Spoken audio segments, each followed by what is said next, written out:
বরগাছিয়া থেকে জাঙ্গিপাড়া, আটপুর হয়ে চাপাডাঙ্গা, এটাই জমিজট নাই। তাই এটা নিশ্চিত জেনে রাখুন আগামী দিনে হচ্ছে, আর ওটা নিশ্চিত জমিজট কাটিয়ে করার ব্যবস্থা করা হবে।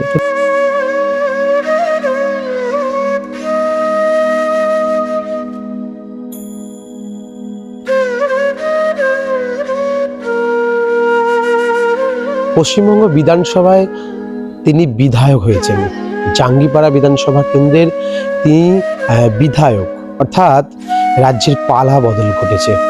কিন্তু পালা বদলের সাথে সাথে যে বিধায়কদেরও যে পালা বদল ঘটেছে সেটা বলা বাহুল্য। দেখাবো আপনাদের বাড়ির চিত্রটা। প্রসেনজিৎ বাগ, যে বিধানসভা কেন্দ্রের, জাঙ্গিপাড়া বিধানসভা কেন্দ্রের যিনি নবতম বিধায়ক, ওনার বাড়ির চিত্রটা আপনাদের তুলে ধরবো। দেখুন আপনাদের।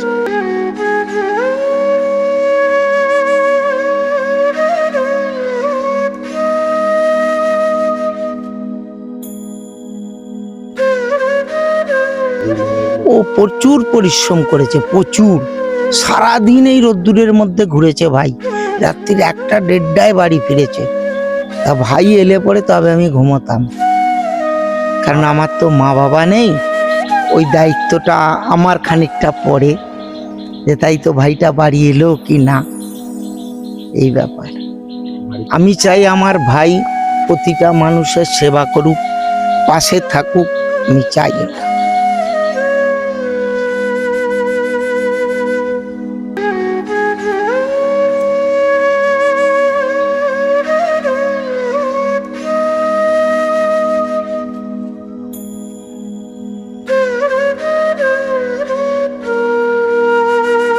প্রথম থেকেই আমার বিষয়টা হচ্ছে যে গরুটা আমার ছেলের জন্মদিন ওর এক জেঠিমা উপহার হিসাবে দিয়েছে।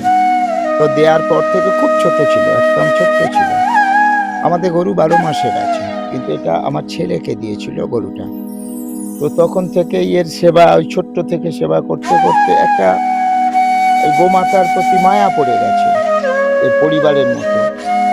তো একেও ওই জন্য একটু আদর যত্ন না করলে পরে হয় না। দেখুন না আমার মেয়ে কিভাবে আদর যত্ন করে ওকে।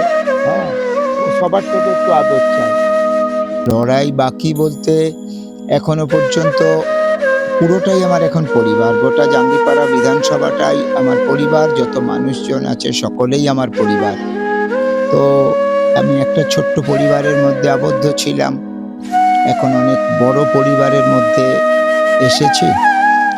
আর যেভাবে পরিবারের মধ্যে এতটা বড় হয়েছি, সময় কাটিয়েছি, সবার সাথে অ্যাডজাস্ট করে চলেছি, আগামী দিনে আমার পুরো পরিবার এই জাঙ্গিপাড়া বিধানসভা সব মানুষকে সঙ্গে নিয়ে চলতে পারবো এবং তাদেরও সুবিধা অসুবিধা সবার সাথেই আমি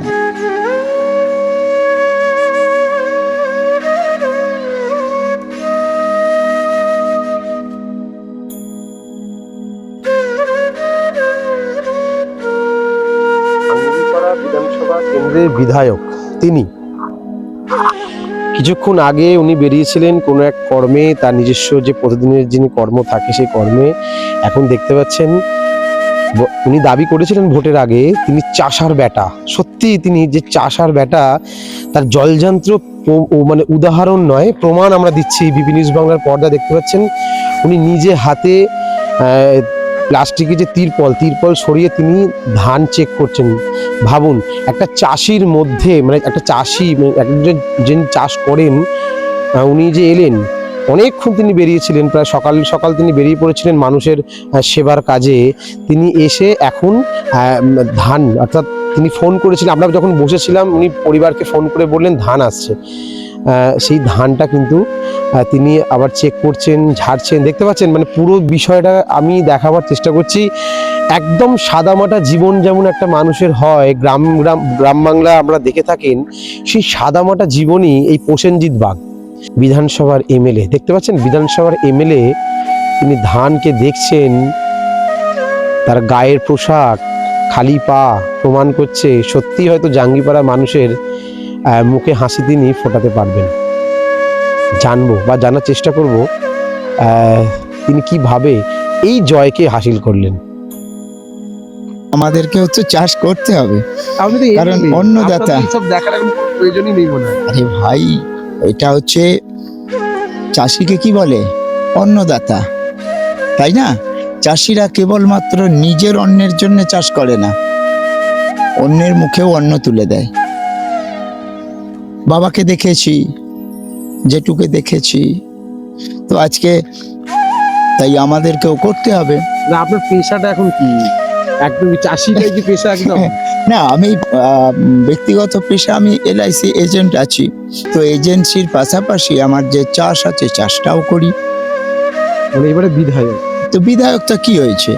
বিধায়কটা মানুষকে, যে এখানকার যে জনসাধারণ আছে তাদেরকে যে পরিষেবা যা যা আছে সঠিকভাবে যাতে কোথাও পায়। একটা আপনার মনে হচ্ছে না আমি বিধায়ক, বিধানসভার বিধায়ক, আমাদের রাজ্য ক্ষমতায় একটা কোথাও একটা ফিল, আপনাকে দেখে তো বোঝাই যাচ্ছে না আপনি বিধায়ক হিসেবে। আরে বিধায়কটা কি হয়েছে? বিধায়ক তো আমার পিছনে নামের শেষে বা আগে একটা এমএলএ কথাটা জুড়ে গেছে। এমএলএ প্রসেনজিৎ বা প্রসেনজিৎ এমএলএ, এছাড়া কিছু না। মানুষ আমি যা ছিলাম, মানুষ আমি তাই আছি। ভগবান আমাকে সেটাই রাখুন, যাতে সাধারণ মানুষের সঙ্গে সাধারণভাবে জীবনযাপন করতে পারি, আর সংবিধানের প্রতি বিশ্বাস রেখে মানুষের জন্য যা যা উন্নয়ন করার কথা এই জাঙ্গিপাড়া বিধানসভা ক্ষেত্রের মধ্যে যেগুলি করা সম্ভব তা রূপায়ণ করা। অনেকের একটা দাবি উঠছে যে ফুরফুরা রেল শরীফ, মানে রেল যে প্রকল্প মমতা বন্দ্যোপাধ্যায় যে করেছিলেন 2009 সালে, আপনিও আপনার ভাষাতে বলেছিলেন, আপনার বক্তব্য বলেছেন, আপনি কি নতুন করে এটার আন্দোলন করবেন, মানে নিয়ে আসার চেষ্টা করবেন? দেখুন, আমি কিন্তু খুব স্পষ্ট করেই বলেছি, মমতা ব্যানার্জি যখন রেলমন্ত্রী হয়নি, যখন রেল নিয়ে কোনো শব্দও উচ্চারণ হয়নি, তখন রেলমন্ত্রী ছিলেন গনি খান চৌধুরী, কংগ্রেসের পিরিয়ডে। গনি খান চৌধুরী আমতা এবং এখানে হচ্ছে চাঁপাডাঙ্গা পর্যন্ত রেল লাইন, যেটা জাঙ্গিপাড়া, আটপুর, হাওয়াখানা হয়ে যাওয়ার কথা, তো সেই রেল লাইনের কথা আমতা পর্যন্ত হয়ে গেছে। তাহলে এতদিনে জাঙ্গিপাড়া, আটপুর হয়ে চাঁপাডাঙ্গা অনেক আগেই হয়ে যেতে পারত, যদি মমতা ব্যানার্জির সদিচ্ছা থাকতো। উনি রাজনীতি করার কারণে, তোষামদির কারণে উনি বেছে নিলেন ডানকুনি থেকে ফুরফুরা, আর তৈরি করে দিলেন জমি জট। ওনার তৈরি করা জমি জটের কারণে ওখানকার যে রেল লাইন উনি উদ্বোধন করেছিলেন তা কিন্তু সম্ভব হয়নি। তাই আমি শ্মশানের মতন পড়ে আছে সেই জায়গাগুলো। আমি সেই জন্য বারবার বলেছি যে জমি জট কাটিয়ে আদৌ সেই জমি জট কাটানো সম্ভব হবে কিনা, এটা একটা প্রশ্ন চিহ্নের মুখে আছে। কিন্তু যেখানে জমি জট নাই, বরগাছিয়া থেকে জাঙ্গিপাড়া, আটপুর হয়ে চাঁপাডাঙ্গা, এটাই জমি জট নাই। তাই এটা নিশ্চিত জেনে রাখুন আগামী দিনে হচ্ছে, আর ওটা নিশ্চিত জমি জট কাটিয়ে করার ব্যবস্থা করা হবে। দাদা আপনি তাহলে বলছেন জাঙ্গিপাড়া মানুষের তাহলে যাতায়াতের যে সুব্যবস্থা, যে রেল, মানে জাঙ্গিপাড়া ফুরফুরা শরীফ যে রেল প্রকল্প, মানে তার মানে আসতে চলেছে। দেখুন, ফুরফুরা শরীফের যে রেল প্রকল্প, এই রেল প্রকল্পটা আসলে মমতা ব্যানার্জির সব থেকে ছিল ভাওতা। আন্তরিকভাবে উনি চানই না। যদি সত্যি সত্যি আন্তরিকভাবে উনি চাইতেন তাহলে এই রেল কবে হয়ে যেত। দাদা 700 জন চাকরি করে এখনো। 700 জন চাকরি করে, উনি তো এতদিন মুখ্যমন্ত্রী ছিলেন, তো জমি রাজ্যের আন্ডারে ছিল, এই জমি জটটাকে উনি কাটালেন না কেন?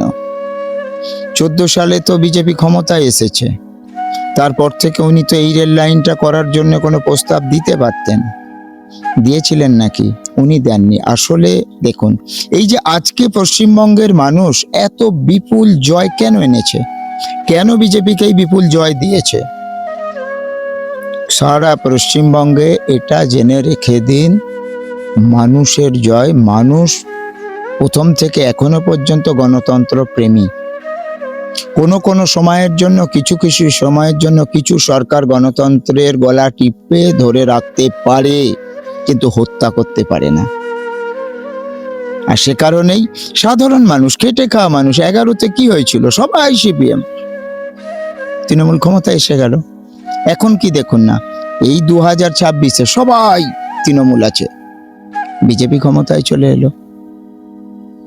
তো মানুষ সবসময় গণতন্ত্রপ্রেমী ছিল, গণতন্ত্রপ্রেমী আছে, আগামী দিনেও থাকবে।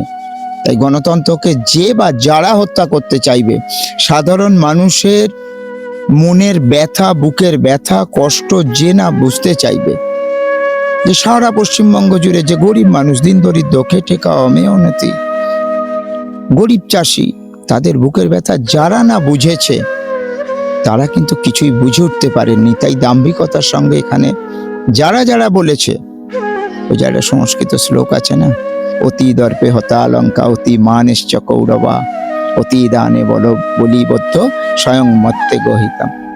তো এখানে সেনাশিস চক্রবর্তীর এই হারটা ঈশ্বর প্রদত্ত। জাঙ্গিপাড়া বিধানসভা কেন্দ্রের বিজেপি মনোনীত প্রার্থী জিতেছেন, অর্থাৎ জাঙ্গিপাড়া বিধানসভা কেন্দ্রের এখন নতুন বিধায়ক প্রসেনজিৎ বাগ। সাদামাটা জীবন, বাড়ি প্রায় ভগ্ন অবস্থাতেই আছে।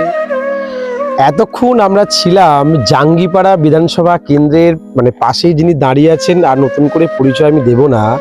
সাদামাটা একজন পোশাকে, সাদামাটা একজন গ্রামের অতি সাধারণ মানুষের অতি সাধারণ ঘরের একজন ছেলে আজকে বিধানসভায় আজকে গলা উঁচিয়ে মানুষের দাবিকে, অর্থাৎ তিনি বারবার বলছেন যে মানুষই আমার সব, অর্থাৎ তিনি প্রত্যেকটা জাঙ্গিপাড়া মানুষের হৃদয়ের মণিকোঠায় থেকে তিনি তাদের কাজে, তাদের যেটা যোগ্য সে হাসিল করে নিয়ে এসে এই জাঙ্গিপাড়ায় তিনি উন্নয়ন ঘটাবে। তার সাথে সাথে বলে রাখি, যেটা বহু চর্চিত যে রেল, অর্থাৎ আমাদের বিপি নিউজ বাংলার বারবার আমরা দেখিয়েছি যে ফুরপুরা শরীফের যে রেল প্রকল্প, তার হাত দিয়েই নতুন করে উদ্বোধন হবে।